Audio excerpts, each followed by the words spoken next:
Hi hello నమస్తే welcome to social post. నేను మీ యాంకర్ పప్పు. ఈ రోజు మనతో స్పెషల్ గెస్ట్ ఉన్నారండి. ఆ గెస్ట్ ఎవరు కాదు, మన అడ్వకేట్ భరత్ రెడ్డి గారు ఉన్నారు. కొన్ని న్యాయపరమైన చట్టపరమైన సందేహాలు సార్ని అడిగి తెలుసుకోవడానికి ప్రయత్నిద్దాం.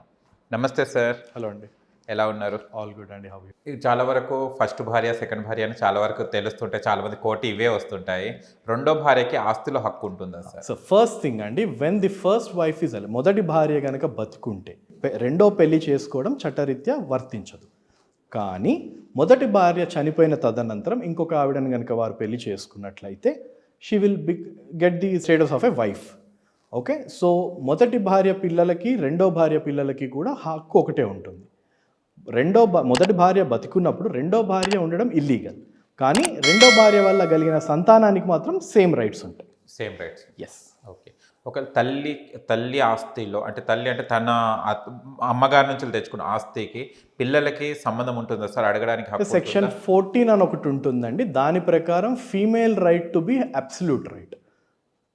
ఆడపిల్లకి కనుక తల్లిగారింటి నుంచి వచ్చేది ఏదైతే ఉంటుందో దానికి అబ్సల్యూట్ రైట్ ఉంటుంది.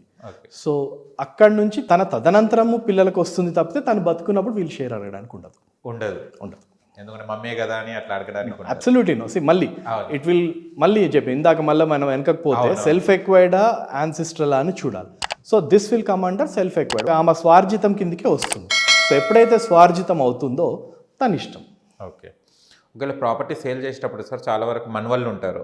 వాళ్ళ సంతకాలు తీసుకోకుండా ఓన్లీ కొడుకులు వాళ్ళు మైనర్సే కదా అని అంటుంటారు. తర్వాత ఈ మనవళ్ళు అడిగే హక్కు ఉంటుంది సార్ ఆఫ్టర్ ఒక కొంచెం పీరియడ్ అయిన తర్వాత, ఒక 2-3 years 5 years అయిన తర్వాత. యాన్సెస్ట్రల్ అయితేనే వీళ్ళకి బై బర్త్ కోపార్సనరీ రైట్ వస్తుంది. ఓకే.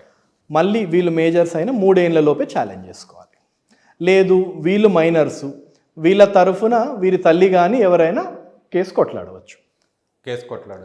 వీళ్ళ తల్లి అంటే మేజర్ అయిన తర్వాతనేమో 3 years లోపు వాళ్ళకి స్వతహాగా రైట్ ఉంటుంది. లేదు వాళ్ళ తరఫున ఎవరైనా వాళ్ళ తల్లి కానీ ఇంకెవరైనా గార్డియన్ కానీ కేసు కొట్లాడవచ్చు. దానికి ఇబ్బంది ఉండదు. Okay sir, thank you so much. And ఇంకా మరి ఇన్ని క్వశ్చన్స్తో మళ్ళీ మేము ముందుకు వద్దాం, మళ్ళీ వీడియో చేద్దాం. Thank you so much. చూశారు కదా ఫ్రెండ్స్, మా వీడియో కన్నా నచ్చితే లైక్ చేయండి, షేర్ చేయండి, కామెంట్ చేయండి, సబ్స్క్రైబ్ చేయండి ఛానల్. అక్కడ గంట సింబల్ టంగున కొట్టాను. నేను మీ యాంకర్ పప్పు. Bye bye.